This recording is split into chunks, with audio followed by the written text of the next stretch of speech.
ጌታ ይመስገን። ጌታ ሆይ ምሕረትና ቸርነትን ደግሞ ስለሰጠን ይህን ቃል ስለሰጠን ተመስገን።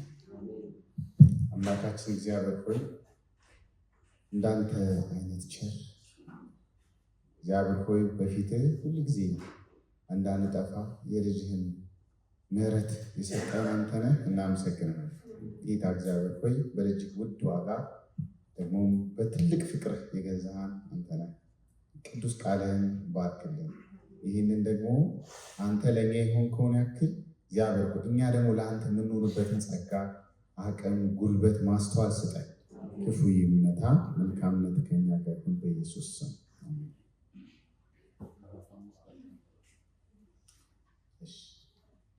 ያስነብባል ያወጣው ማጋ ምዕራፍ 5 ነው። እሺ እያነበብን እንሄዳለን። ረዘም ያለ ነው ዛሬ ምዕራፍ 4 ከ16 ከ17 ጀምሮ እስከ 5:19 ድረስ ነው እና እኔ እያነበብኩ ባለፈው እንግዲህ ምዕራፍ 4 ላይ እንግዲህ በጌታ እስረኛ የሆንኩ እኔ ያለ ለተጠራችሁት ቅዱስ እና ለዚህ ለቅድስና ቅዱስ ለሆነ ለክርስትና ሕይወት ተገቢ የሆነ ለጥሪው የሚመጥን ሕይወት እንዲኖረን አንዳንድ ነገሮችን አንስተናል እና በዚህ ውስጥ ደግሞ ምንም ሳንጨነቅ እዛ አንድነት ውስጥ የእግዚአብሔር ከሰማይ እስከ ምድርና ሰማይን ወይም ስነ ፍጥረቱን ያስተሳሰረ የእግዚአብሔር አንድነት በቅዱሳን መጽሐፍ ተገልጧል። ዛሬ ቁጥር 17 ጀምሮ ያለው ነው። ቁጥር 17 ላይ እንደዚህ ይላል። ምናልባት አንድ ሀሳብ ነው ያለው፣ ግን ያ አንድ ሀሳብ በተለያየ አገላለጥ ነው የተገለጠ እና ቁጥር 17 እንደዚህ ላንብበው። ስለዚህ ይህንን እነግራችኋለሁ፣ በጌታም አደራ እላችኋለሁ፣ በአስተሳሰባቸው ከንቱነት እንደሚኖሩት እንደ አሕዛብ ልትመላለሱ አይገባም። እነርሱ ከልባቸው መደንደን የተነሳ ስለማያስተውሉ ልባቸው ጨልሟል፣ ከእግዚአብሔርም ሕይወት ተለይተዋል። ሕሊናቸው ስለደነዘዘ በማይረካ ምኞት በርኩሰት ሁሉ እንዳሻቸው ለመኖር ቅጥ ለሌለው ብልግና ራሳቸውን አሳልፈው ሰጥተዋል። ይህ መጽሐፍ ከዚህ በኋላ በፊት የሆነው ይሄ ነው፣ ከጌታ በፊት የሆናችሁት ይሄ ነው። በዚህ አይነት የሕይወት ስርዓት ነው ስትመላለሱ የነበሩት። በአጋንንት ስርዓት ውስጥ ነበር ስትመላለሱ የነበራችሁት። ለክፉ ሀሳብ ተሰጣችሁ። እናንተ በቃ በጣም ብዙ ነገሮቻችንን ክፉ ዓለም ተቆጣጥሮት እንደነበረ ይታያል። ጳውሎስ እዚህ ጋር እነዚህ ያልዳኑ አሕዛባት ወይም ጠቅላላ ሕዝብ ማለት ነው በአራት አስከፊ ደረጃዎች ይገልጣቸዋል። ካያችሁት አንደኛ የአእምሮ ከንቱነት ይላቸዋል። ግብ የሌለው ለእግዚአብሔር ክብር የማይኖር ሕይወት በጣም በዓለም ላይ የምታዩት ይሄ ነው። ማንኛውም ሰው በዚህ መስፈርት ታመጡት ይሄ ነው የሚሆነው። አንደኛ የአእምሮ ከንቱነት፣ አእምሮ ለምን እንደሚጠቀምበት እንኳ አያውቅም። ግብ የለውም፣ ሀሳብ የለውም።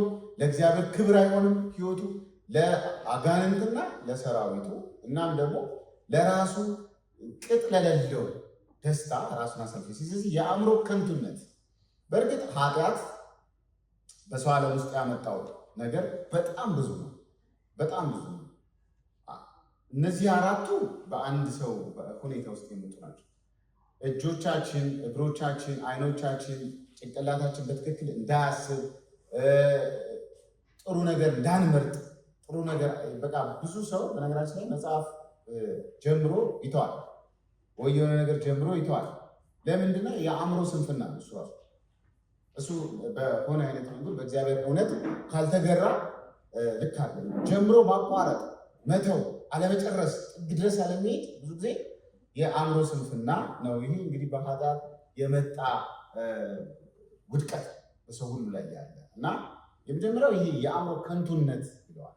ሁለተኛ የልብ ድንዛዜ፣ ልብ ከደነዘዘ በጣም ከባድ ነው። ለኃጢአት ግድ የሌለው በቃ ምንም አይነት አስተሳሰብ የለው ለማለት ድንዛዛ ሰው በኃጢአት ከደነዘዘ ሰው ብዙ ጊዜ ለኃጢአት ምንም አይነት ስስ ነው የሚያደርገው። ኃጢአትን አላልቶ የማየት ዝም የማለት ዝንባሌ በጣም በየቦታው አሁን በዝቷል። መጽሐፍ ቅዱስ የትኛውን ቦታ ላይ ኃጢአትን በተመለከተ ልል ወይም ስስ አርባ ይናገራል። ልጆች ኃጢአት ስሩ፣ ችግር የለም እስከፈለጋችሁት ድረስ ምናምን የሚል ነገር የለም መጽሐፍ ቅዱስ። ግን ሰው አእምሮ ከንቱ ከሆነ ኃጢአትን የማላላት ኃጢአትን ስስ አድርጎ የመመልከት ለእግዚአብሔር ቃልም ደግሞ ግድ የሌለው ለማይራብ የእግዚአብሔር መንፈስ የእግዚአብሔር ቅዱስ ቃል ማይራብ በጣም ሀርድ ነው። ልቡ በጣም ጠንካራ ነው እና በምንም አይነት መንገድ መመለስ አይችልም። በጣም ጠንካራ ከመሆኑ የተነሳ ጨካኝ ነው እና አንዳንድ ቤተ እምነት ውስጥ ወይም ትልቁ ጭካኔ በነገራችን ላይ ያለው ሃይማኖት ቤት ውስጥ እና ይህ በጣም ጠንካራ ልብ የአሕዛብ ነው ይላል። ሌላው የአእምሮ ጨለማ፣ በአእምሯቸው ጨለሙ። እውነትን ማስተዋል አለመቻል። እዚህ ውስጥ እውነትን አያስተውሉ። ህሊና ደነዘዘ። ህሊና ከደነዘዘ፣ ልባቸው ከደነዘዘ በጣም ከባድ እኮ። አእምሯቸው ካላስተዋለ ከእንደነዚህ አይነት ሰዎች ጋር ስትጋፈጡ ሊፈጠር የሚችለው ነገር አስቡት። አሕዛብ ማለት ይሄ ነው። በቃ አሕዛብ ምንድን ነው? የልቡ ድንዛዜ፣ የአእምሮ ዕውርነት። አእምሮ ዕውር ነው። አያስብም፣ አያሰላስብም። እንዲህ ነው አይልም። ከንቱ ነው አእምሮ። በአእምሮ ከንቱ ነው። በአእምሮ የጨለመ ነው። የልብ ድንዛዜ ያለበት ይህ ሰው ከባድ። እዛን ጨለማ የባሰ ደግሞ ዕውር ቢመራው የተባለ ሰው ጨለማው በእናንተ ዘንድ እንዴት ይጨልም የተባለ ዕውር ሰው ሲመራችሁ እውነትን ማስተዋል ያጣል ማለት። ሌላው እዚህ ውስጥ በአራት ቃላት በእነዚህ ሶስት ቁጥሮች ውስጥ ለሴሰኝነት ራሱን አሳልፎ ይሰጣል። በጣም ደስ ስለሚለው አሁን ይሄኛው ዓለም ነውር ቀረ እና ሰው እንደፈለገ በፈለገው መንገድ አፉን ይከፍታል። በፈለገው መንገድ የተለያዩ ሶሻል ሚዲያ ላይ ፖስት የሚደረጉት የተለያዩ ነገሮች ዝም ብላችሁ ካያችኋቸው በቃ ራስን ለሴሰኝነት ሴክስ ኦሪየንትድ ለሆነ ኮሚኒቲ ተላልፎ እኔ እዚቻችሁ በጣም በተደጋጋሚ አይቻለሁ። እናንተን በጣም ጌታ እግዚአብሔር ረድቷቸዋል። ብዙ ቦታ ላይ አንዳንድ ጊዜ ያው ይሄ የውበት ዘመን ስለሆነ ምንም የራሳቸው የሆነ ምንም ነገር የላቸው ብዙዎቹ እና በጣም ይሄ በጣም በርካታ ነገር አሁን መዘርዘር አይቻልም። እነዚህ አይነት ነገሮች ለሴሰኝነት ራሱን ሰው አሳልፎ ሲሰጥ በሌላ ሰው ማይንድ ሴት ውስጥ ስለሆነ ሰው እየሳለ ያለው ለዛ ሰው ራስን ቅጥ ለሌለው ብልግና ነው ያለው። ይሄ ጥሩ ቅጥ ላጣ ቅጥ ለሌለው ብልግና ራሳቸውን አሳልፈው ሰጡ። በእርኩሰት ሁሉ ዳሻቸው በእርኩሰት ለምን። ይህ በጣም የአሕዛብ መገለጫ ነው። ኃጢአትን ከማድረግ አልፎ ለእርኩሰት ራስን አሳልፉ መስጠት፣ መገዛት። ስለዚህ በቃ አይ ነው እንግዲህ ለምን እንደሆነ አእምሮ ውስጥ መጣ። ወደ ሶስት ጊዜ አንድ ጊዜ ያው አንድ ዘፋኝ አለ ታውቃላችሁ፣ ምድር ላይ አንድ ጥላሁን የሚባለው ሰውዬ እግሩ ተቆርጦ እዛ ጋር ቁጭ ብሏል እና ቴዲ የሚባለው አዝማሪ ደግሞ ይዘብ እንትን ይላል እና በጣም በርካታ እንስቶች ተክለ ሰውነታቸው ላይ እንዲፈርምባቸው ራቁታቸውን አሳልፈው ይሰጣሉ። እና መጽሐፍ ቅዱስ እንደሚለው ይህንን ኃጢአትን የሚያደርጉ ብቻ አይደሉም የሚልና ኃጢአትን እንዲያደርጉ የሚያበረታቱ እና በጣም አንዳንዱ ይመኛል ከእንትና ጋር ሞቼ ከእንትና ጋር እንዲያደርገውና ብሞት ራስ ለርኩሰት ሰጥቶ ከእንትና ጋር ሆነ ችግር የለም በቃ ይሄ አእምሮ ከተቀማ፣ አእምሮ ከጨለመ፣ ልቡ ከደነደነ፣ ራሱን አሳልፎ ለሲስቲም ከተሰጠ ይሄ ከዚህ ሰው ውጪ ምን እድል ፈንታ? እንዲህ ነበራችሁ፣ እንዲህ ነበርን፣ እንዲህ ነበርኩ ድሮ ይልና አዲስ መመሪያ ይሰጣል። እናንተ ግን ይላል ቁጥር ክርስቶስን ያወቃችሁት በድንዛዜ በኃጢአት በበደል በክፋት ለመኖር አይደለም።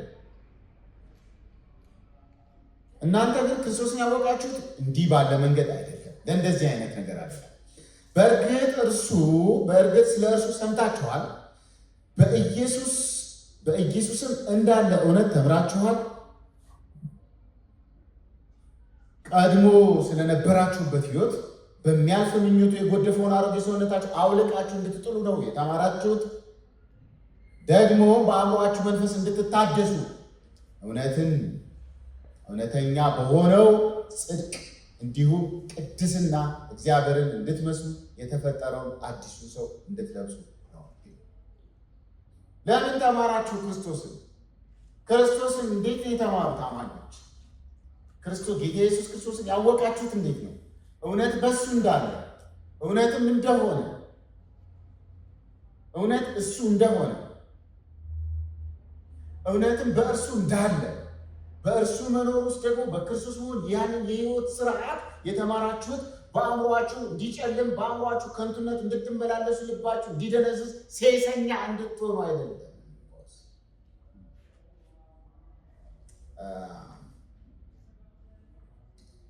ድናል ሳትፈቅድ ስለዳን ፈቅዳ አትወጣም።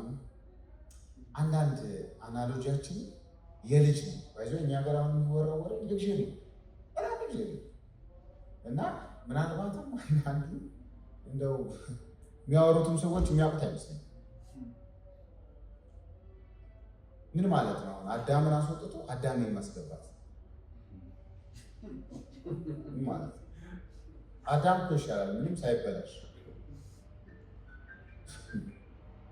ምንም ሴንስ አይሰጥም።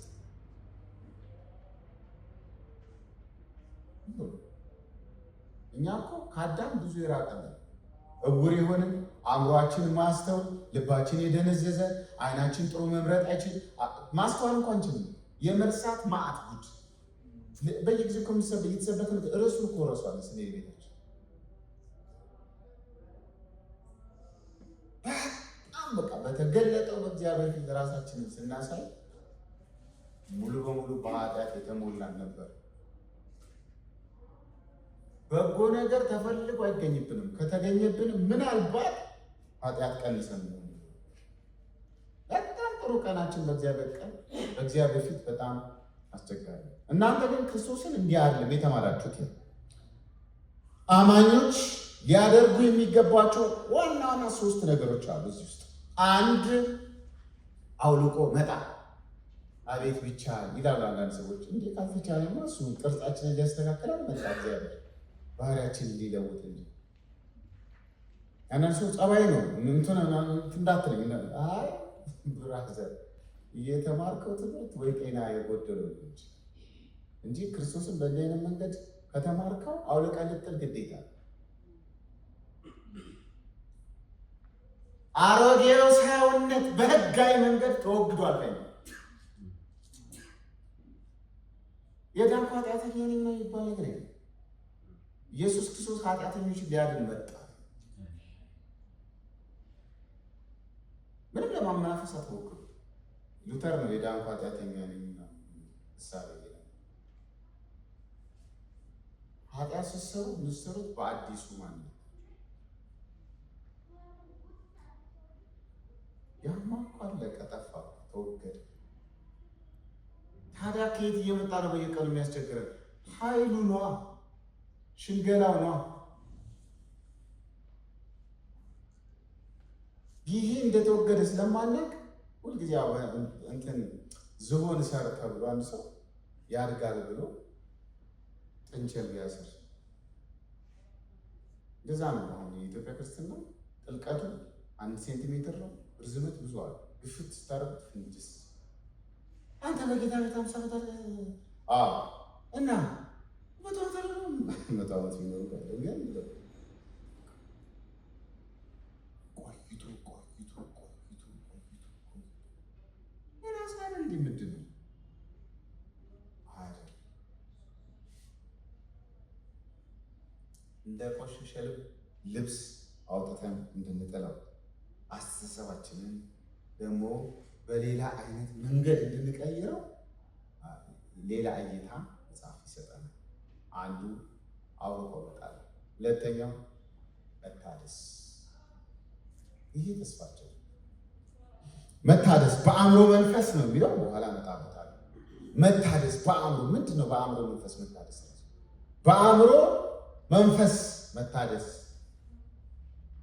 ምን ማለት ነው? የአእምሮ መንፈስ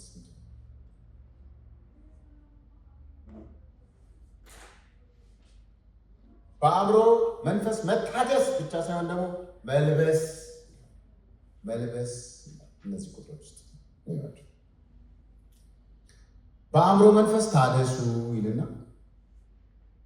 እውነተኛ በሆነው ጽድቅ እንዲሁም ቅድስና እግዚአብሔር እንድንመስል የተፈጠረው አዲሱን ሰው እንድትለብሱ አዲሱን ሰው ልበሱ። በአእምሯችሁ መንፈስ ታደሱ። ቀድሞ ሲያታልል የነበረውን አሮጌውን ሰው ደግሞ አውልቁ፣ ጣሉ። እነዚህ ትእዛዞች ናቸው።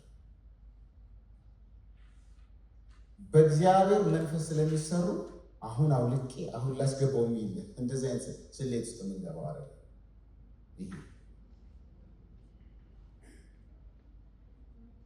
በአእምሮ መንፈስ መታደስ የሚለው ትንሽ ያን አስፈልጋል።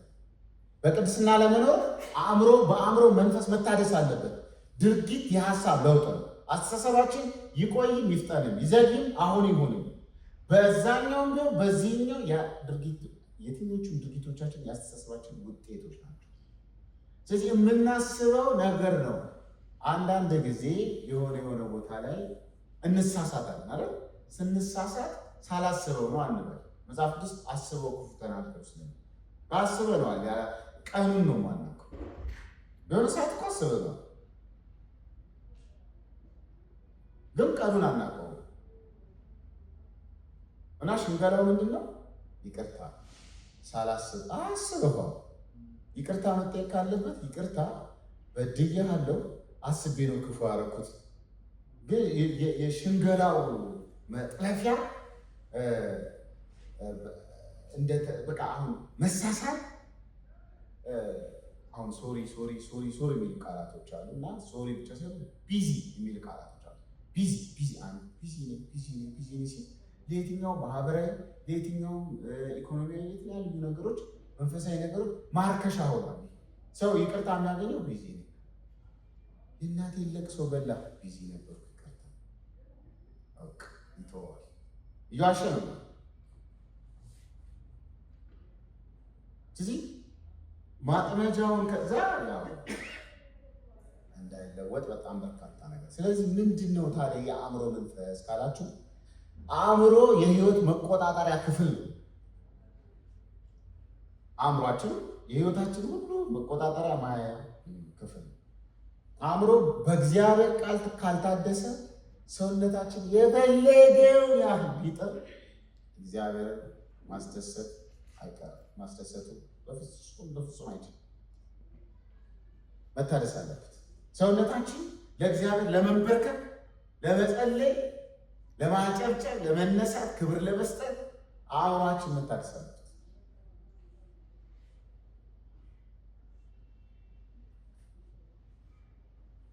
የፈለገውን ያህል ቢጥር አሮጌው ልማዳችን በጣም ከባድ፣ አሮጌው ልምዳችን ከባድ። ልምድ ደግሞ ከአጋንንት ይከፋል። አጋንንት በጌታ ስም ይወጣል። ልምድ አይሆንም። ልምድ ራስህ የተለማመድከውን ተለማምደህ ነው። ክፉ ነገር ለማድረግ ሳናቀርብ ነበር ድሮ። አሁን ደግሞ በጎ ነገር ለማድረግ ራሳችን ስናስለምድ ስናቀርብ ደግሞ ዋና የተጠራንበት ደግሞ እግዚአብሔርን መምሰል።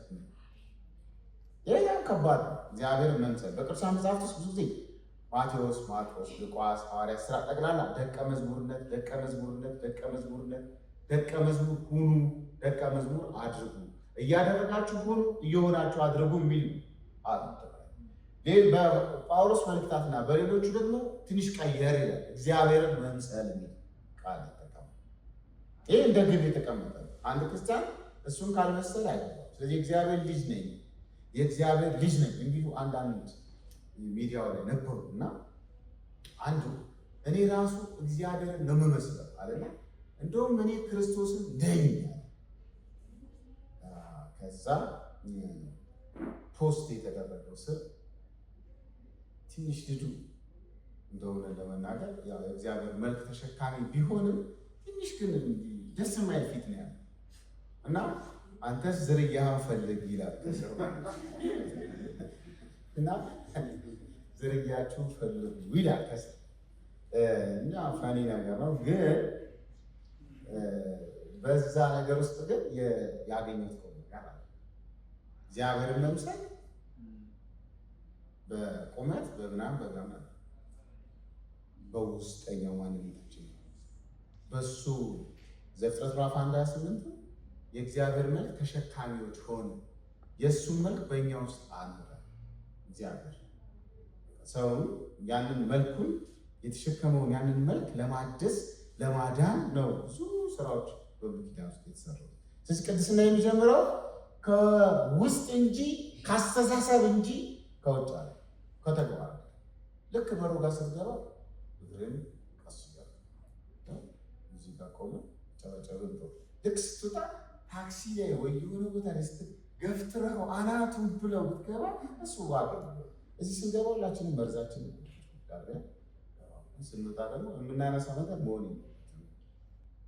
ስንገባ ልቅ አድርገን ጥለ ነው ይሄኛውን ደግሞ ልቅ አድርገን በዛው ሄድ እና አንዳንድ ሰዎች ለክፉ ቀን የሰውን ኃጢአት ያከማቸው ቀን ነው የሚጠብቀው። ከዛ ልክ የሆነ ነገር ብጭቅ ያደርግ ይለጥፈዋል።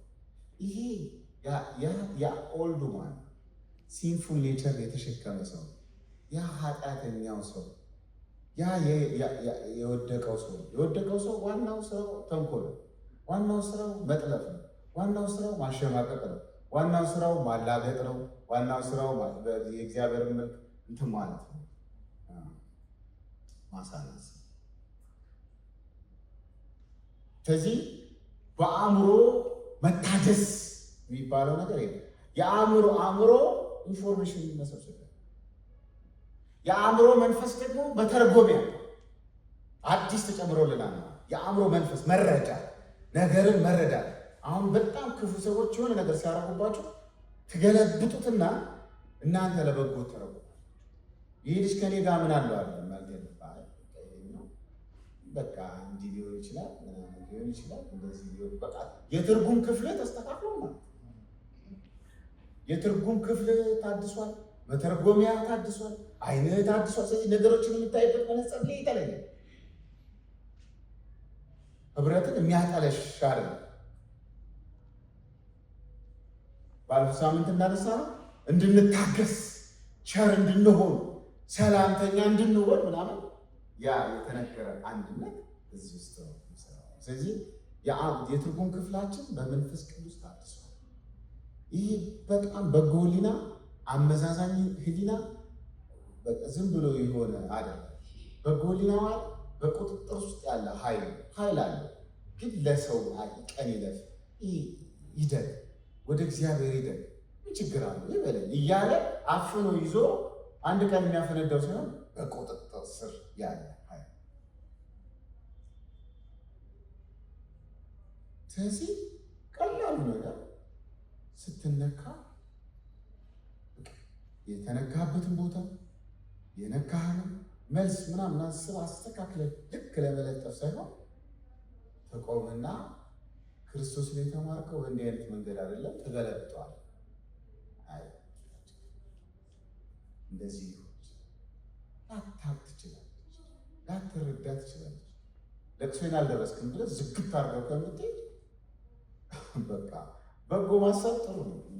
እኛ አሁን መርዙን ጠጥተን ሰውየው እንዲሞት ነው እኛ ነን እኮ ቂም የያዝነው፣ እኛ ነን ተንኮለኞቹ፣ እኛ ነን። ሰውዬው እኮ መበደሉን ትዝ አይልም። ስለዚህ እሱን ህይወት ካላስወገደ ያኛው አስተሳሰብ መምጣት ይችላል። ያኛው ስፍራ የሚኖረው ይሄ ከተወገደ፣ ስለዚህ በጎ የሚያስብ የፍቅር ተቦነ ምንም ችግር የለውም። ተሸወዱ እስኪ በጎ አድርጋችሁ ብትታለሉ አይሻልም? ታታረ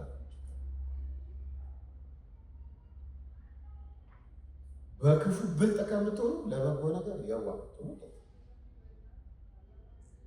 በአብሮ መታደስ ሁኔታዎችን በእግዚአብሔር ቃልና በእግዚአብሔር መነጽር የሚመለከት ያ በቃ እንደዚህ እያለ በደንብ አጥርቶ ነው እነዛ የሚሄዱ። ቢበድልህ አረጋው አብሮ መሰል ተበቀለው ይላል፣ ቀን ጠብቀህ ድፋው ይላል። ያ ሰው ያኛው ውስጥ የሚመክረው ምክር ይከባል። መግደል ነው የሚያውቀው፣ መግደል፣ ማጥፋት፣ ማሰናከል፣ ማውደም በቃ እሱ ዋና ስራ ነው። የታደሰው አእምሮ ግን ክርስቶስ ይቅር እንዳለ አንተ በለው፣ ይቅርታ ስጠው። የክርስቶስ የእግዚአብሔር ቤተክርስቲያን ዲፋይን ስናደርግ ባለፈው እዚህ ካላቸው እግዚአብሔር ሰራዊቱን ሁሉ ሰብስቦ ድልን የሚናገርበት ድልን የሚያበስርበት ቦታ ናት። አንተ ልክ እንደዛ ሆነ ሰውየው በቀጥታ እየመጣ አንተን ሲቀጠቀጠ በዚህኛው አእምሮ ክርስቶስ እንደ ሰውየው ታበራለህ። ገና ጨለማ ውስጥ ያለ ሰው መቼም ይዋልም ይደርም አንድ ቀን ፍቅር በጣም ጉልበት ስላለ መሸነፍ ነው። በቃላት ከምታስተካክሉት በላይ ተግባር የሰው ህይወት ይቀርሳል። በጣም ካስቸገረ ተንበርክከ ጌታዊ ልጅ እስቲ ወደ እድገት ነው ሲያሳልፈው እስቲ ይህን አናቱን ክፍት ታደርገ እንደው ቀይ በቃ ጥሩ ነገር አንደኛ እናንተም ራሳችሁ ነፃ ትወጣላችሁ፣ ሁለተኛ ሰውየውም ራሱ ተጠቅሟል።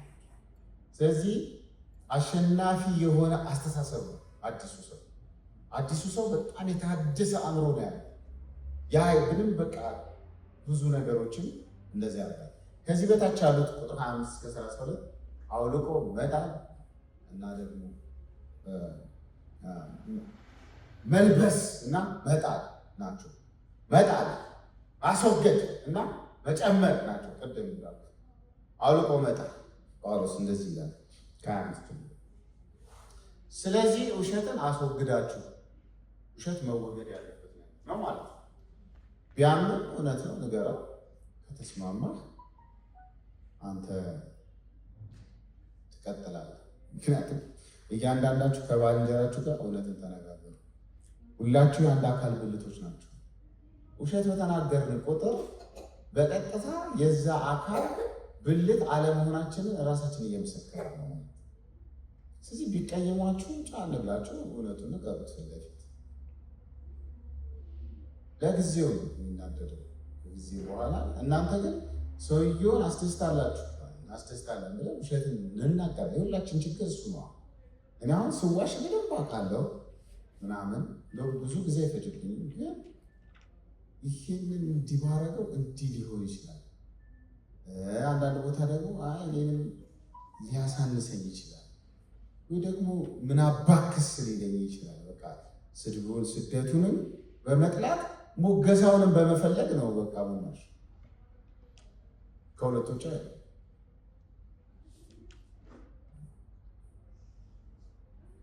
ተቆጡ፣ ነገር ግን ኃጢአትን አትስሩ።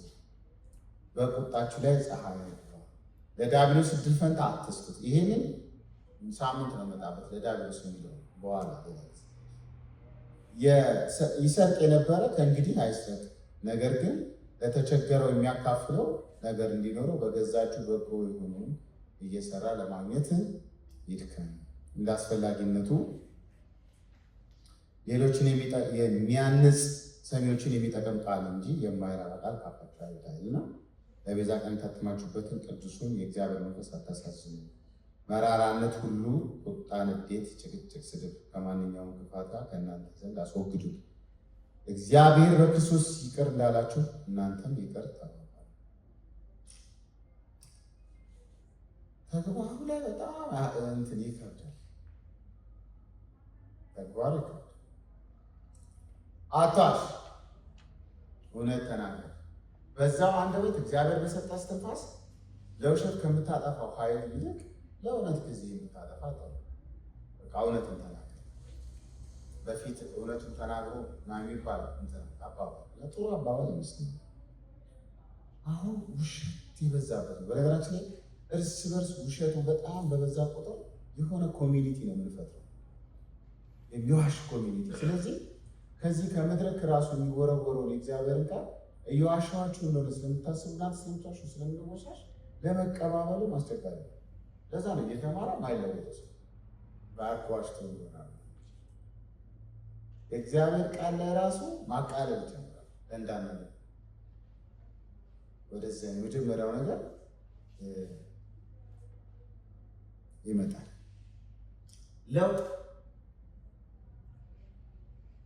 ለውጥ ከባድ የሚያደርገው አዲስ የሆነ ነገር መቀበል አለ። አሮጌ ነገር መጣል ደግሞ ከባድ። ስለዚህ ተለወጡ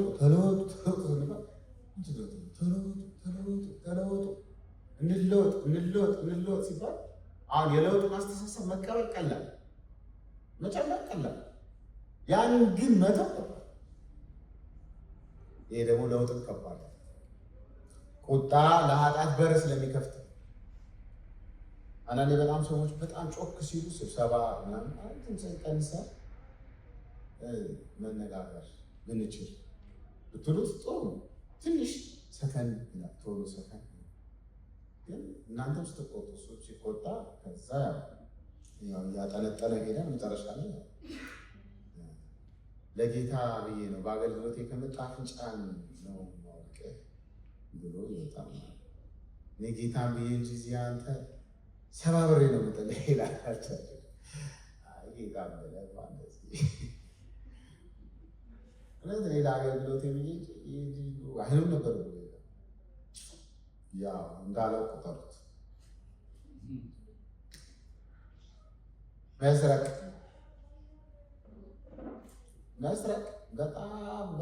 በጣም ነው የተብራራ። ብዙ ሰው ነው ግን ባይዘ ቁጥር 28 ነው ይሰርቅ የነበረ ከእንግዲህ አይስረቅ ይላል። ኦኬ ምን ያርግታል? ነገር ግን ለተቸገሩት የሚያካፍለው ነገር እንዲኖረው በገዛ እጆቹ በጎ የሆነውን እየሰራ ለማግኘት ይድከም።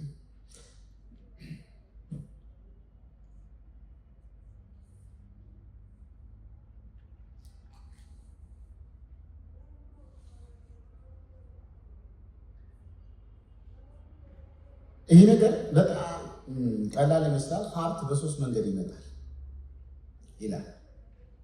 አንድ በመስረቅ፣ አሁን በጣም ብዙ ሌባ የሆነ ሀብታም ነው። ሁለት በመስራት ይመጣል። ሶስት ደግሞ በመስጠት በማካፈል ይመጣል። ታዲያ ክርስቲያኖች መስረቅ ይተው፣ እየሰሩም ግን ሌባ የሚሆኑበት እድል አላቸው።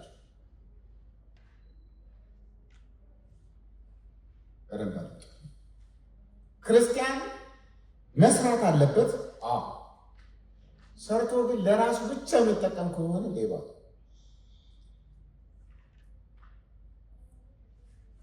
የሌብነት ጥቁን አያችሁት? አሁን ባለው ዓለም ሰው በስራው ለመመካት በጣም የተለያየ ነገር ያደርጋል።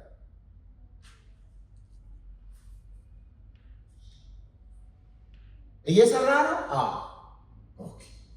እና ምን እያደረክ ነው? ቅዱሳን ነግሊጌት እያደረክ ነው። ቅዱሳን ችላ እያደረክ ነው ማለት መስራት የማይችሉ ማለት በዚህ ሀሳብ በኢትዮጵያ ቤተክርስቲያን ውስጥ ትንሽ እንትን ነገር አለ፣ የተምታታ ነገር አለ። በቃ ፈንክሽናል ያልሆኑ ሰዎች ሰፖርት ማድረግ፣ አንዳንድ ለስራ ምቹ የማይሆኑባቸው መንገዶችን ሰፖርት ማድረግ፣ መርዳት፣ ማገዝ ነው። ካልሆነ ግን እናንተ ሰርታችሁ እጃችሁ ኪሳችሁ ስትከቱ ሌባ ናችሁ ነው። በመጽሐፍ ቅዱስ ብዙ ሰው እንዲህ ሲሰጥ አይደለም፣ ልክ በምትሰጡት ሳይሆን እግዚአብሔር ደግሞ እጃችሁ ላይ በቀረው ነው የሚለው። እጃችሁ ላይ የቀረው ባንክ ላይ ያስቀመጥከው ስንት ነው? እዚህ የፈለገን ብንሰጥ እስቲ ከስስት እና ከስግብግብነት ካልወጣ ሰው በጣም አስቸጋሪ ነው። ስለዚህ ለሌሎቹ ማካፈል የሚችልበት ደረጃ ድረስ ካልሰራ፣ ይሄ ደግሞ የእግዚአብሔር መልክ ተሸካሚ ያደርገዋል። ዘፍጥረት ምዕራፍ 1 እና 2 ሁሉን ነገር ከጨረሰ በኋላ ምዕራፍ 3 ውስጥ የተፈጠረ ክስተት ከመኖሩ በፊት ምዕራፍ 2 ውስጥ ትእዛዝ ተሰጥቷል። ስራ አብጃት ተብሎ ማለት ነው። ስራ የምንሰራበት የመጀመሪያው ዓላማ እግዚአብሔርን ለማክበር ትእዛዙን ለመፈጸም፣ ሁለተኛ የራሳችን መሰረታዊ ፍላጎት ደግሞ ለመጠቃቀም ጥቅሞቻችን የራሴ መሰረታዊ ፍላጎቶች አሉ፣ እሱን ለማሟላት እሰራለሁ። በሶስተኛ ደረጃ የምሰራው ሌሎችን ለመርዳት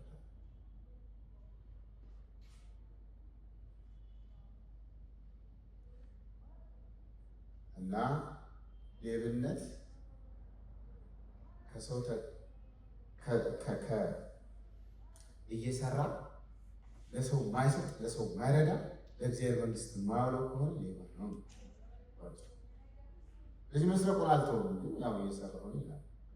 እዛ የሌብነት ስራ ነው የሚሰራው፣ እዚህ ደግሞ ያው የሌብነት ስራ ነው ጠበቅ አድርጎት። ስለዚህ ቅዱሳን እጆቻችን በገዛ እጆቻችን ለመስራት ለመትጋት በጣም መጣር አለብን። በጣም ሌላው ክፉ ቃላት፣ የማይጠቅሙ ቃላት። ስለዚህ መነጽሩን እየቀየረው በጣም አንዳንዶቹ ነገሮች እየቀየራቸው። ስለዚህ የትርጉም ክፍሎቻችን በተወሰነ መንገድ አልተበላሹም። የትርጉም ክፍሎቻችን እንደውም ግልጽ ናቸው። ነገሮችን በእንዲህ አይነት መንገድ ላይ ክፉ ቃላት፣ የማይጠቅሙ ቃላቶች ስድስቱን ቃላቶች መንፈስ ቅዱስን የሚያሳዝኑት በአፍ ነው። አንደበት በጣም ጨካኝ አውሬ ነው። በጣም ብዙ ነገር ያጠፋል ካልተቆጣጠራችሁ። ከባድ ነው በጣም። በአንደበቶቻችሁ ልትሰብሯቸው፣ ቸርነት ልታደርጉላቸው፣ ርኅራኄ ልታደርጉላቸው ይገባል፣ ለአንዳንድ ልታጠፏቸው። ስለዚህ ፀሐይ ሳይጠልቅ የሚለው ቁጣ ተፈጥሯዊ ስሜት ነው። ማንም ሰው መቆጣት ይችላል። ግን ከልክ ካለፈ ካደረ ቀን ከዋለ በጣም ፈርመንት ይሆናል ማለት በጣም ጠነክርና ከባድ ይሆናል። ስለዚህ በዕለታዊ ህይወታችን ውስጥ ስሜት እግዚአብሔር የፈጠረው መልካም ነገር፣ ሁልጊዜ ስሜታዊ መሆን ደግሞ እንስሳ ነው። ስሜቶቻችንን በቃ በብስለት መያዝ፣ መቆጣጠር፣ ወዲያውኑ ራሳችንን አረጋግተን ለአእምሯችን ጊዜ ሰጥተን ኩራታችንን ሰብረን ይቅር ለማለት ወይም ሰዎችን ለመቀበል ክፍት መሆን አለብን። አንዳንድ ጊዜ ሰው ቁጣ ብሎ ቢቆጣም አለ፣ ግን ለቁጣ የሆነ ነገር መነሻ ይፈልጋል። ያንን መነሻ ነገር ሳትቆጡ ተረጋግታችሁ ለማየት ጥሩ ነው። ስርቆት በየትኛውም መንገድ ይሻሻላል። ሰው መስረቅ የሚያቆመው ለሌሎች መሆን ሲችል፣ ስፔሻሊ በጳውሎስ ደብዳቤዎች ባልቴቶች፣ እናት አባት የሌላቸው ልጆች እነሱን መርዳት ንጹሕ አምልኮ ነው። ህይወቱን ከዚህ ዓለም እድፈት ደግሞ ምን ብሏል አጽንቷል እና እሱ ላይ ትኩረት ማድረግ በጣም ጠቃሚ ነው። የሚያንጽ ነገር ግን ቸርነት፣ ምሕረት፣ በጎነት። አንዳንድ ጊዜ አለመግባባቶች ይመጣሉ፣ ግራ መጋባቶች ይመጣሉ። ግን እኛ ተጎድተን ህብረቱ የሚጠቀምበትንና ህብረቱ የሚቀጥልበትን ነገር ማድረግ በጣም ጥሩ።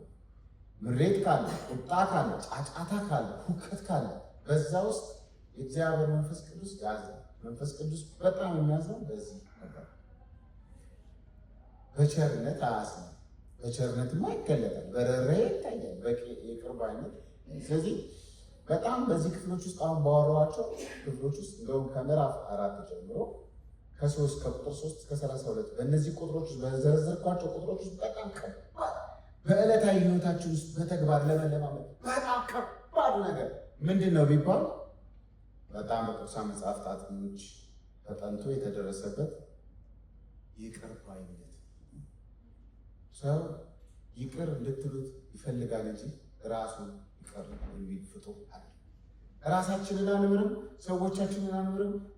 በቃ ማለት በጣም ከባድ ፎርጊቭነስ በጣም ከባድ እየሆነ ረጅም ጊዜ ልቡ ቋጥሮ ይዟል።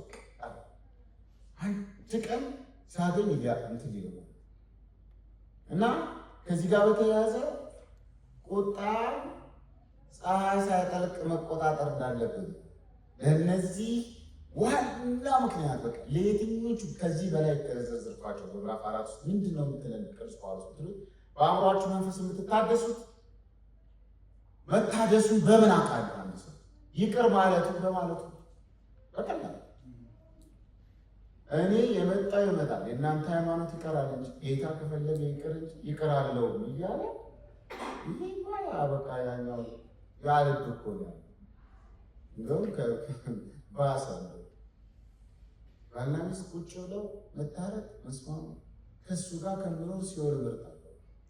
ታዲያ ምን ይንኮሰሽ እኔ በቀር እኔ ያው ሽምግልና ምናምን አልወድም፣ ግን አንዱ ይከረኛል እና ለምክር ቁጭ ብለን ራሴን ላጠፋ ነው። ራስን ልታጠፋ? ለምን? በቃ አንድ ሰው እያስፈራራን በጣም እያስቸገረኝ ነው።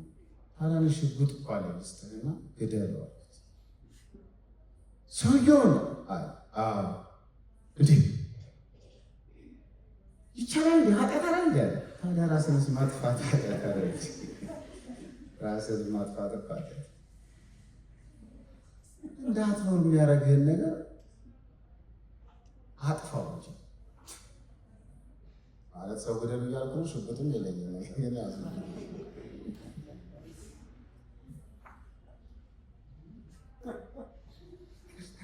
ዋናው ይህ ሁሉ ሰው እኮ ፓስት ኢዝ ፓስት ብሎ ቢያልፍ እንዲህ ነው ለማለት ነው። እንትና በ1970 ምናምን ምንም በቃ ይቀባሉ። ሃይማኖተኛ ይቅርታ መስማት ይችላል ማለት ግን ከባድ ነው። እንደው ይቅርማል ተበድዬ ይቅር ተባባሉ ካለ በኋላ ያስቀመጠው መለኪያ ግን እግዚአብሔር በክርስቶስ ይቅር እንዳላችሁ የሚል ነው። እግዚአብሔር በክርስቶስ ይቅር እንዳላችሁ እንዴት? ሰውየው ይቅርታ ለመጠየቅ ይገባኛል ወይም አይገባውም፣ ይገባዋል አይገባውም የሚል ክርክር ስሌት ውስጥ ከኛ አያስፈልግም። ትክክል ያለው ነገር ካያችሁ ይቅርታ ስጡት። ሄዳችሁ ይቅርታ አሁን በአንዳንድ ትምህርቶች አሉ በጣም እሱ በድሎኝና ይቅርታ ለምን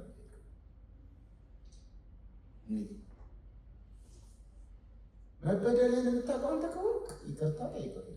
ሰውዬው እኮ በድሎ በደሉንም ረስቶት የእንጀራ እናቱን የማይረሳ አማኝና በተባለ 70 ሞት እንጀራ እናቴ በድላኛለች ምናምን። ኧረ ተው እንጀራ እናትን ማራቸው፣ ራስህንም ማር፣ ራስህን ማራት ይስጥ። ራሱን አይምርም፣ ሰውን አይምርም። በቃ እንትን ሹሩድ እንትን ተብሎ አሁን በሃይማኖት ገብታን እንጣል አለች ደብቀን ያስቀመጥናት ሰይፍ እሷ ናት። ሁላችን ውስጥ ስውር ስራ ያንን በእግዚአብሔር ብርሃን ማስመታት፣ ራሳችንን ማዋረድ በቅዱስ ቃል። ይህ ደግሞ የሰው ልጅ የፍትህ የበቀላ ኢጎ ከባድ ነው። በቃ ፍትህ ያስፈልገኛል ምናምን ያስፈልገኛል። አቦ በእናትህ በቃ አንተም ተጎድተህ አይደል እንዴ? ጌታም በቃ ተጎድታችሁ ችግር የለውም እና ምን ለምትፈልገው ታዲያ እበቀለዋለሁ በበጎ ነገር ፍትህ ፍለጋ ነው። ይቅርታ ነው። ፍትህ ደግሞ የሚመጣው በመተው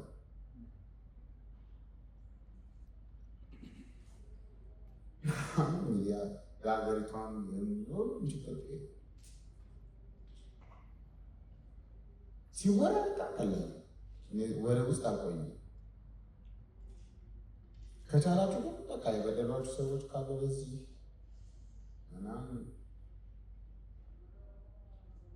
እያልን ከምንኖር ፍትህ እፈልጋለሁ፣ ፍረድልኝ፣ እሳት ይብላት ምናምን ባልስኪ ነች ጌታዊ ዳዊት ጠላቶቹ እንደምናምን የሚል ጸሎት የሚያውቁትን ነገር እያደረጉ ቢሆን ያውቁ እነሱ ራሳቸው ይመለሱ ነበር ከዛ ክፍል። ስለዚህ አያውቁም፣ ስለማያውቁ ጌታዊ ይቅር በላቸው ብሎ ማለት በጣም ጥሩ። ስለዚህ ጳውሎስ ይህንን ክፍል ሲዘጋው እንደዚህ ነው፣ ክርስቶስ ተቀብሏቸዋል፣ በክርስቶስ ነው እግዚአብሔር ይቅር ያላቸው። ስለዚህ አንተ ይቅርታ ለመስጠትም ለመቀበልም ቀላል ነው። ይቅር ካለህም እዛ ዝርዝር ውስጥ ብዙ አልገባም፣ ግን እንደዚህ እናድርግ። ጳውሎስ የክርስትና ሕይወትን የታደሰ አእምሮን የተለወጠ ልብን በቅድስና የተሞላ ሕይወትን ሲያብራራ በምዕራፍ 5 ሲቀጥላል የአዲስ ኪዳን የደቀ መዝሙርነት ሕይወት መሆኑ በዓለም ዙሪያ ማንኛችንም ክርስቲያኖች ማለት ነው ከእንግዲህ በዓለም ውስጥ ካለው ቆሻሻ ከድፈት አብልጠን በምትኩ አሮጌው ኃጢአትና የነበረው ልምምድ ትተን በክርስቶስ የተቀበልነው አዲሱ ማንነት አዲሱ ባህሪ በእግዚአብሔር ሕይወት እንድንኖር ደግሞ የተጠራንበት ነው። ምዕራፍ 5 ላይ እንደዚህ እንግዲህ እንደተወደዱ ልጆች አሁን ይሰራል እግዚአብሔርን ምሰሉ፣ እዛም ክርስቶስን እንድትመስሉ ነው። እዚህም ደግሞ እግዚአብሔርን ምሰሉ፣ በአእምሯቸው መታደስ ሊለወጡ ብቻ አይደለም የተጠሩት። በዛ መለወጥ ውስጥ እሱን መምሰል፣ እግዚአብሔርን መምሰል በጣም እውነተኛ ደቀ መዝሙር ለመሆን ክርስቶስን ከማወቃችን በፊት የኖርነው አሮጌው ሕይወት አይለቀንም፣ አስቸጋሪ ነው። ግን የተጠራንበት አዲስ ሕይወት ደግሞ የተቀበልነው አዲስ በክርስቶስ እንደዚህ ሆነናል፣ ተቀድሰናል፣ ጸድቀናል፣ የእግዚአብሔር ልጆች ስንል ነበራ ከሆንካ አሳየን። 4፣ 5፣ 6 የልምምድ ቦታ የእግዚአብሔር ልጅ ነኝ ብለህ የለ ኖረዋል ነው የሚለን ጳውሎስ። ክርስቲያናዊ ሕይወት ዋና በሶስት ዋና መሪዎች ላይ ይቆያል። ከዚህ በኋላ ቁጥር 1 እና ቁጥር 2 በፍቅር በመመላለስ ከ3 እስከ 14 በብርሃን በመመላለስ ከ15 እስከ 19 በጥበብ በመመላለስ በጥበብ በመመላለስ በብርሃን መመላለስ በፍቅር መመላለስ በቃ ተግባር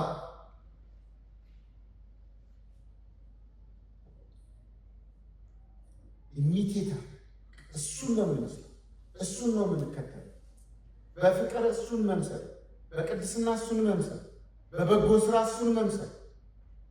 እሱን ለመምሰል የተጠራ ስነ ፍጥረቱ የተፈጠረው ድንጋይ ሊሆን ይህ ሁሉ ነገር የተፈጠረው ነገር ለመሆን እኛ ግን የተፈጠርነው የእግዚአብሔር መልክ ተሸካሚዎች ከሆንን ነው ደግሞ እሱን የመሰለን እንድንኖር ነው እግዚአብሔር የፈጠረን ማለት ነው። ስለዚህ እግዚአብሔርን መምሰል ክርስቶስ እኛን ለመውደድ ራሱን መስዋዕት አድርጎ የሰጠበትን ሌላኛ የመስዋዕት ፍቅር ደግሞ ቁጥር 2 ላይ ያሳየናል። እንደዚህ ክርስቶስ እንደወደደን ራሱንም ስለኛ መልካም መዓዛ ያለውን መባ መስዋዕት አድርጎ ለእግዚአብሔር እንደ ሰጠ እናንተም በፍቅር ተመላለሱ። አሁን በመስጠት ነው የምትመላለሱት፣ በመቀበል አለ ደግሞ እሱ። ስለዚህ ይቅርታ ስጥ፣ በጎ ነገር ስጥ፣ ፍቅር ስጥ፣ ገንዘብ ስጥ፣ በጎ ነገር አውራ። መስጠት ነው። ከላይ ያወራናቸው ነገሮች ጠቅላላ መስጠት ነው። መቀበል አለ።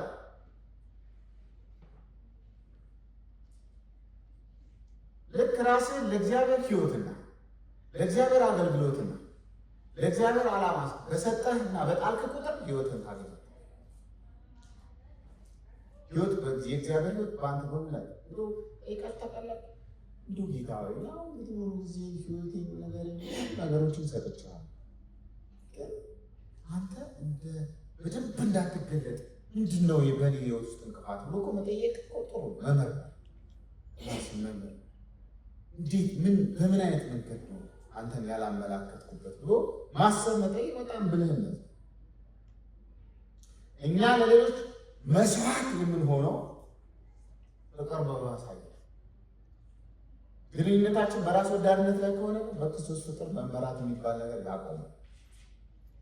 ስለዚህ ግንኙነት እርስ በርስ ያለን ግንኙነት እግዚአብሔር አብ ጥሩ ሽታ አድርጎት በዘጸአት መጽሐፍ ውስጥ ሽታ አድርጎት በዘሌዋውያን መጽሐፍ ውስጥ እንደ ጠረን ጥሩ ጠረን የክርስቶስ ኢየሱስን ሕይወት የክርስቶስ ኢየሱስን መሰዋት እግዚአብሔር ለእኛ እሱ ለእኛ ሆኖ በእኛ ፋንታው ያቀረበው መስዋዕት እንደተቀበለ እንደሰጠነው አለ። በዚህ ምድር ውስጥ ብዙ ነገሮች አሉ።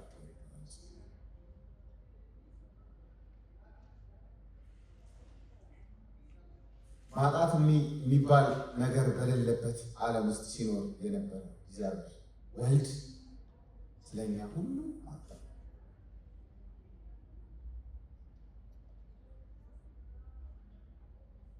ስለዚህ ቆም ብለን እናስብ። የምንጣላ ለመቀበል ነው ለመስጠት? መቼም ፍቅር ለመስጠት ነው የሚጣላ። ጥቅም ከሆነ እሱን አፎ ሴንተር እሱ ከሆነ በጣም አይ እህቴ ይሻላል ወንድሜ ይሻላል ለመስጠት ነው በመስጠት ለመቀማት ነው። አሁን ለጦርነት መቀማት ስለሆነ በአእምሮ ጦርነት፣ በዚህ ጦርነት፣ በውጭ ሁሉም የሆነ ነገር መቀማት ስለሆነ ለመስጠት ቢሆን ማን ጦርነት ውስጥ ይገባል? እና ቀጣይ ሳምንት የማወራው መንፈሳዊ ጦርነቶች ጠቅላላ የሚመጡት ከማግበስበስ ነው።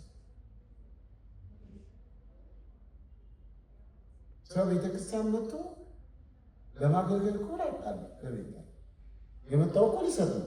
ሊሰጥ ደግሞ ትልቅ ነው። ሁልጊዜ ሊሰጥ ነው አይመጣ ይቀበላል።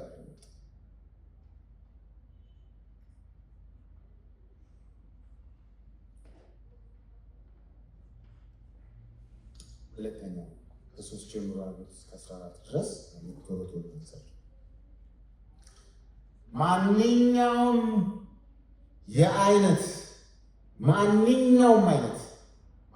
የዝሙት ወይም የርኩሰት ወይም የስስት ነገር ከቶ በመካከላችሁ አይሰማም። ይህ ቅዱስ ለሆነው ለእግዚአብሔር ሕዝብ አይገባም።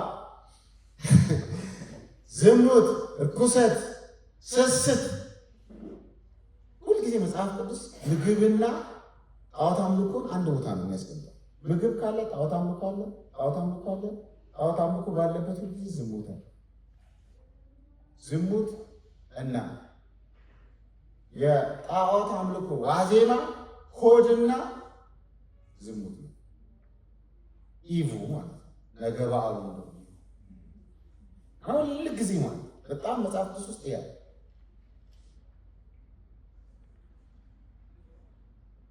እዚህ ቦታ ላይ እግዚአብሔር የለም፣ እዚህ ቦታ ላይ አምላክ የለም፣ እዚህ ቦታ ላይ ክብር የለም፣ እዚህ ቦታ ላይ ተስፋ የለም፣ እዚህ ቦታ ላይ እውነተኛ እግዚአብሔር ቅዱሳን ናቸው። የተለዩ ናቸው። የእግዚአብሔር ቤተክርስቲያን ቅዱስ ሕዝብ ናቸው። ስለዚህ የጨለማ ስራ ልንለማመድ አይገባንም ማለት ነው። በምትኩ ግን አንዶ ቁጥር 4 ላይ የሚያሳፍርና ተራ የሆነ ነገር ዋዛ ፈዛዛ ለእናንተ ስለማይገባ በእናንተ መካከል አይኑር፣ ይልቁንስ የምታመሰግኑ ይልቁንስ ምንድነው ከኛ በእኛ በእነዚህ ነገሮች ሁሉ ምትክ የሚመጣው አንደበታችን እግዚአብሔርን ለማመስገን መሆን። ምክንያቱም ይሄ አዲሱ ሰው አዲስ ማህበረሰብ ሆነ። አዲሱ ማህበረሰብ ደግሞ አዲስ ቤተክርስቲያን አዲስ በዛ አዲስ ማህበረሰብ ውስጥ አዲስ የሆነ የእይታ አድማስ አለ። አዲስ እይታ ብቻ ሳይሆን አዲስ የትርጉም ክፍል አለ። አዲስ መረጃ አለ። ስለዚህ ብዙ ነገሮች አዳዲስ ናቸው። በዛም የሚመጡት አዲስ ነው። አዲስ ሰማይ፣ አዲስ ምድር፣ አዲስ ህይወት፣ በጣም በርካታ ነገሮች አዲስ በዛ ለሱ አሁን ግን ይዘማል። ግን ደግሞ እንሆናለን ሆነናል ደግሞ ወደዛ በመምራት እናድጋለን። ስለዚህ ክርስቶስ አዲስ ዘር፣ አዲስ ማህበረሰብ፣ አዲስ ቤተክርስቲያን እንደፈጠረ ኢንክራይስት ማለት ቀልድ ነገር አለ። በክርስቶስ የሆነው ሁሉ ማንነታችን ተደጋግሞ በእኛ ውስጥ የተቀመጠ በክርስቶስ ውስጥ ያለ ነገር ነው። ስለዚህ ይህንን ነገር በጣም እንደ ዋዛ እንዳታዩት። የዝሙት፣ የርኩሰት፣ የስስት ደግሞ ይህንን እወቁ፣ ማንም አመንዝራ ቢሆን ወይም ርኩስ ወይም ስግብግብ ስስታም ይህንም ይኸውም ጣዖት አምላኪ በክርስቶስ በእግዚአብሔር መንግሥት ርስት የለውም። ርስታችን እግዚአብሔር ያለው ምዕራፍ 2 ላይ ርስት አልባ ይሆናል። በዚህ ኃጢአት ግን ክርስቲያኖች ሊወድቁ ይችላሉ። ስስታም ክርስቲያን ይኖራል። እየዘሞተ የሚኖር ክርስቲያን ይኖራል። በርኩሰት ውስጥ የሚኖር እነዚህ ቃላቶች በግስ መልክ አይደለም የተቀመጡት። አመንዝራ፣ እርኩስ፣ ስግብግብ እነዚህ በስም መልክ፣ ስም ደግሞ ማንነት ነው። ስለዚህ በማንነታቸው ስግብግብ የሆነ ሰው በማንነቱ በክርስቶስ አለ በማንነቱ ስግብግብ የሆነ በማንነቱ ጣዖት አምላክ የሆነ በማንነቱ ሴሰኛ የሆነ ሰው በእግዚአብሔር መንግሥት ውስጥ እድል ፈንታ የለውም። እሱ ቻለን በክርስቶስ መንግሥት ከራሱ ከእግዚአብሔር ጋር በክርስቶስ የሆነው ርስት የለም። ርስት አልባ ነው። ያለ ርስት ነበር፣ ያለ እግዚአብሔር ነበር፣ ያለ ክርስቶስ ነበር፣ ያለ ተስፋ ነበር አይደል?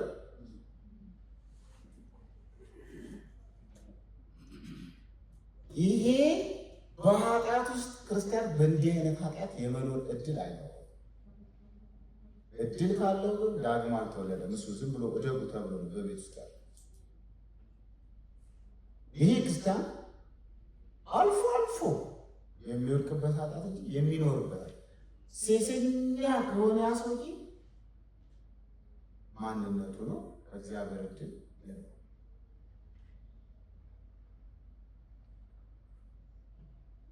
በዝሙት ብቻ የሚታወቅ ከሆነ የሰውዬ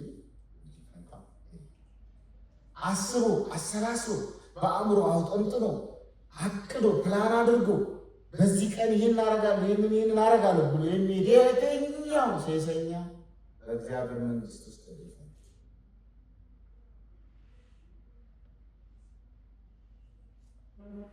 ስለዚህ እንዲህ አይነት ሰው ጋር አትተባበሩ ይልና ማንም በከንቱ ነገር አታላችሁ። ከንቱ ነገር ምንድን ነው? በቃ ዋጋ አሳንሶ የእግዚአብሔርን ሕይወት የተቀበልነውን ሕይወት ዋጋ አሳንሰው የሚናገሩ ሰዎች አሉ። ድነሃል፣ የእግዚአብሔር ልጅ ነህ፣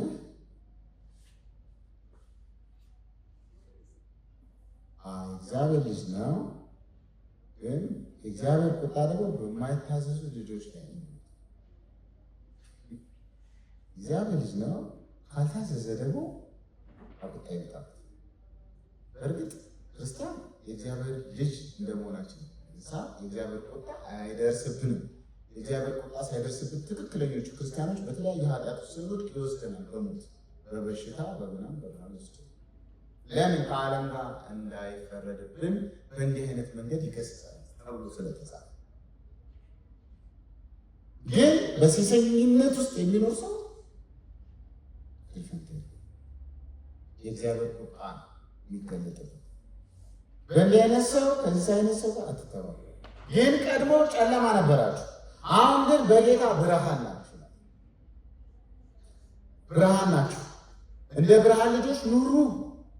የጨለማን ፍሬ በበጎነቱ ጽድቅን በእውነት ሁሉ ዘንድ ነውና፣ እንዲሁም ጌታ ደስ የሚያሰኘውን ፈልጉ። ክርስቶስ እግዚአብሔርን ያስደሰተበትን ያንን መንገድ ለመከተል ስጋን ለራስ ለግል ፍላጎት ምኞት ማዋያ ሳይሆን የእግዚአብሔርን ወንጌል የልጁን ሐሳብ እቅዱን በአገልግሎት ውስጥ ለዛ ነው ባለፈው ምዕራፍ 1 ላይ ሳነሳ እንደሆነ ጌታ መንገዴን ዘግቶብኝ እንጂ ሕይወቴን ዘግቶብኝ እንጂ እኔ ጌታን ባላገለግል ምንም ደግሞ ሆነ አውቀዋለሁ። በእርግጠኝነት ምንም አለው እግዚአብሔርን ማገልገል ኤቨር ኤንድ ኤቨር ፎሬቨር ማይገኝት ልቀጥል እንደው መደነቅ አለብህ። እንዴት መረጥከኝ ማለት ያለብህ እንጂ እንግዲህ ተዘግቶ በጠፍጣፋ ላይ በምናምን በጣም መሬት አለ። በጣም መሬት አለ። ከባድ መሬት አለ። ብዙ ሰዎች አንዱ ጌላን ልጄ አገልጋይ እንድታገባ አልፈልግም ሲል እኔ ደግሞ እንደውም ለአገልጋይ ካልሆነ አልድርም ማለት ባስትኔ አገልጋይ ከሆነ በተወሰነ የተቀበልነውን ህይወት የተቀበልነውን ኑሮ የተቀበልነውን እንቅስቃሴ ከንቱ የሚያደርግ ነገር ብዙ ነው። እግዚአብሔር ማዕድ ከንቱ ነው አሉ እነዚህ ሰዎች ተሰብስበው። እግዚአብሔርን ማገልገል ከንቱ ነው። ለእግዚአብሔር መኖር ከንቱ ነው። እግዚአብሔር ራሱ ከንቱ ነው። ሮሜ ላይ እግዚአብሔር አይጠቅምም ከንቱ ነው በማለታቸው እግዚአብሔር ለከንቱ ነገር አሳልፎ ሰጣቸው። ይህ በጣም ሲሪየስ ነው። ይሄ በቃ በእኔ እንደፈለግ አድርገህ ያዝ፣ ቀስትህን ወጥር፣ ለጥጥብኝ፣ እቅድህን አሳካ። የኔ ህይወት እንደተለጠጠ ቀስት ፍላስ ሄደ። በቃ እንደፈለግ እንደዛ ስትሉት ጥሩ እግዚአብሔር በህይወታችሁ ውስጥ ጥሩ ነገር አለ። ካልሆነ እያማሩት እያብተመተን ከባድ መንፈስ ያለበት ሰው በነገራችን በበዙ ይታወቃል። መንፈስ የሌለበት ሰው በጣም መንፈስ የተሞላ ያልተሞላ በጣም ይዘምራል። እንዴ የሚያበዛ ከሆነ ምንም አትሆንም። እዚህ የተሞላ ሌላ ለምን በህዝብ ምስጋና ውስጥ ታድራለህ ይላል ዘማሪ። በሚያመሰግኑት ህዝብ ውስጥ ማን ያድራል? እግዚአብሔር።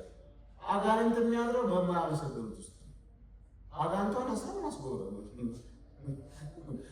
ወጀብ ማለት ሰው በጣም አንደበታችን ልንጠነቀቅ ይገባል።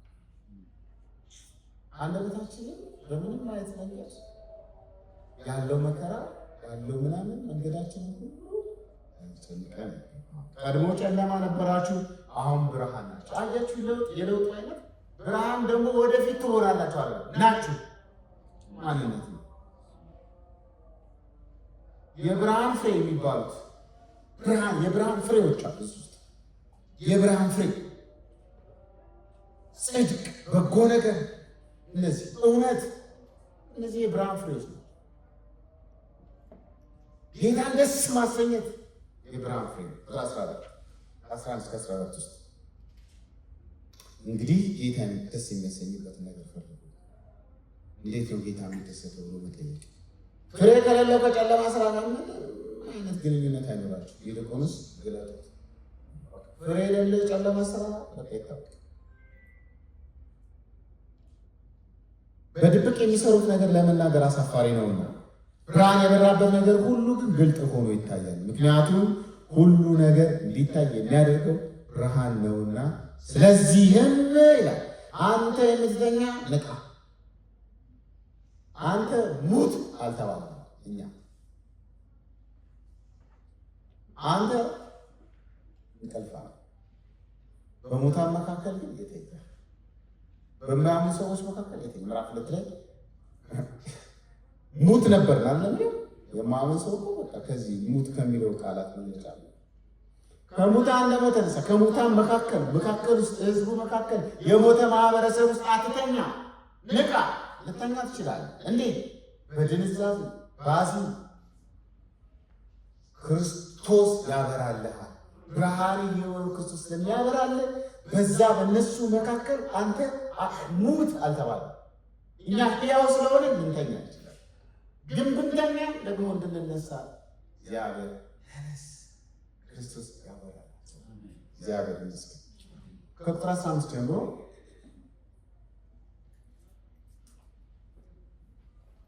በክርስቲያናዊ አኗኗር ውስጥ በቅድስና ሕይወት ውስጥ አማካኝነት የዓለምን ጨለማ መግለጥና ማፍረጥረጥ ጥሩ።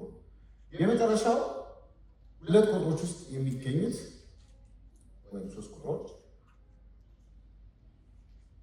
በጥበብ መመላለስና ዘመንን መዋጀት ነው። እንግዲህ ጥበብ እንደሌላቸው ሳይሆን እንደ ጥበበኞች እንዴት እንደምትመላለሱ ታጠቁ።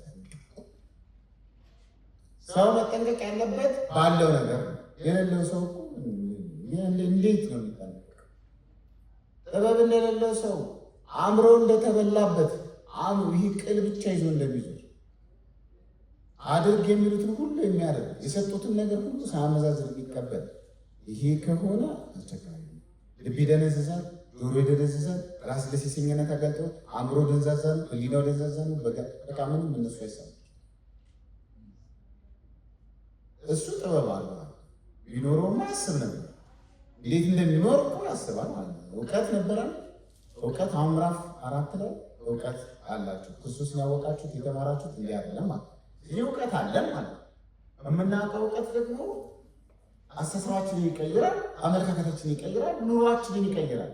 ስለዚህ ኑሯችንን እንዲቀይር ደግሞ ጥበብ ቃላት ነው። ጥበብ ነገርየውን እንዴት እንደምናደርግ እንደምንሰራ የሚያሳይ። ምክንያቱም በዚህ ዘመን እንደ ጥበበኛ ለመኖር የእግዚአብሔር ፍቃድ ምን እንደሆነ ቀድሞ ማሰብና ማስተዋል ያስፈልጋል። እኛ የእሱ ነን ብለን እኛ ደግሞ የሆነ ሰዓት የራሳችንን ኑሮ ለመኖር ራሳችንን ማዘጋጀትና ማስጨነቅ ነው። ጭንቅንቅ ቁጥርጥር ሲለው የወደቀው አእምሮ አነቀና ሞት ይሏል። ያውት የለውም በዚህ ቀዳዳ መውጫ የለውም ይለዋል ያኛው አእምሮ። ይሄኛው አእምሮ ግን ነገር ቢዘጋ ባህር ውስጥ አልፋለሁ ምናምን የሚሉት እምነቶች ከዛ በኋላ በውስጥ ባልፈ ምናምን አታልፍም አልተባለ በመከራ አላለም መጽሐፍ ቅዱስ። መከራ በከበባቸው አይደል? መከራ ከኛ ጋር በደረሰብን ጊዜ እግዚአብሔር ከኛ ጋር ነው አይደል ይባላል። እግዚአብሔር ከኛ ጋር ስለሆነ ነገሮቹን አያሸንፍም የሚል አስተሳሰብ እንዲኖረን ያደርጋል። ያ ደግሞ እምነት ይቀሰቅሳል ልባቸው ውስጥ ነው። ቀኖች ክፉ ናቸውና ዘመኑ እንደሚገባ ዋጁት። ስለዚህ ሞኞች አትሁኑ፣ የጌታ ፍቃድ ምን እንደሆነ አስተውሉ እንጂ ይላል። የጌታ ፍቃድ በጣም ሰፊ ነው። በቃ ባጭሩ የእግዚአብሔር ፍቃድ ግልጽ ነው። ከዚህ እዚህ ድረስ ያወራል። ክርስቶስን እንመስል ትልቁ ፍቃዱ እግዚአብሔርን እንመስል ትንሽ በቃ ክርስቶስን ለመምሰል ለመስጠት፣ ለማገልገል፣ ለመውጣት፣ ለማመን ሁሉ ነገር በክርስቶስ ለመሆን ምንም የሚያስቸግር ነገር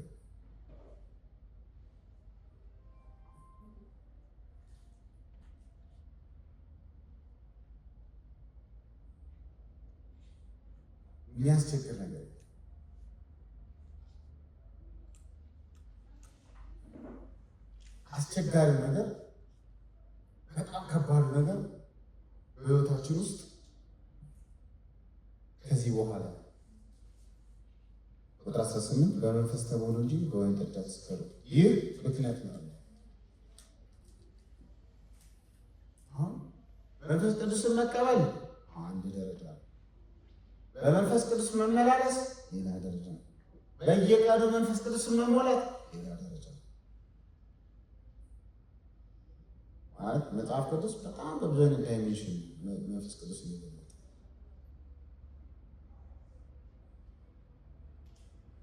አረቄ የሚጠጣ ሰው አለ። አረቄ ሲጠጣ የአረቄው ካራክተር ሰውየውን ስለሚሆነው ከባህሪው ከቁጥጥር ውጭ ስለሚያደርገው ይሆናል።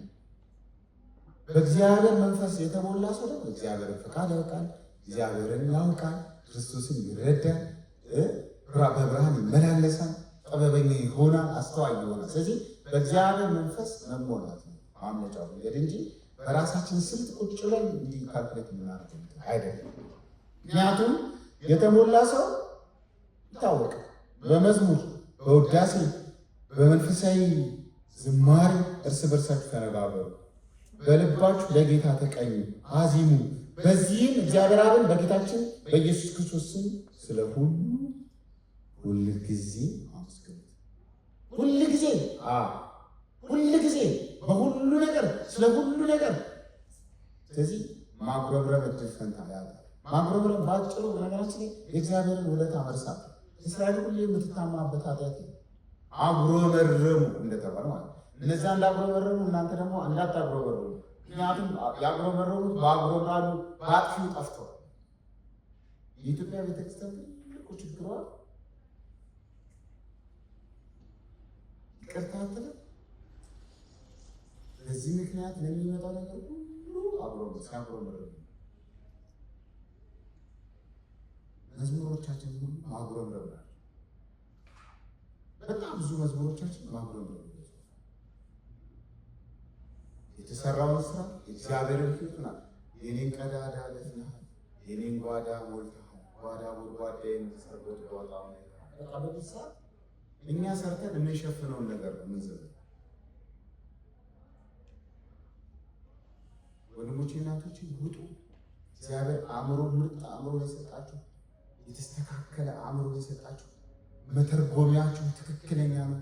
አይናችሁ የተከፈተ ነው ለበጎ ስራ፣ በጎ ነገርና ድል የተመደበባችሁ ሰዎች ናቸው። እዚህ የምትነኩት ሁሉ በግዴታ ማፍራት ግዴታ። ምክንያቱም የብርሃኑ ፍሬ በእናንተ ውስጥ ስለ ብርሃኑ ከእናንተ ተሰ በዚህ እንድንኖር እግዚአብሔር ይርዳል። ሳምንት ለዳቢሎስ እድል ፈንታ ስጡት የሚለውን ቁጥር ብቻ ተውሽ ሌሎችን ይጨርሳል እግዚአብሔር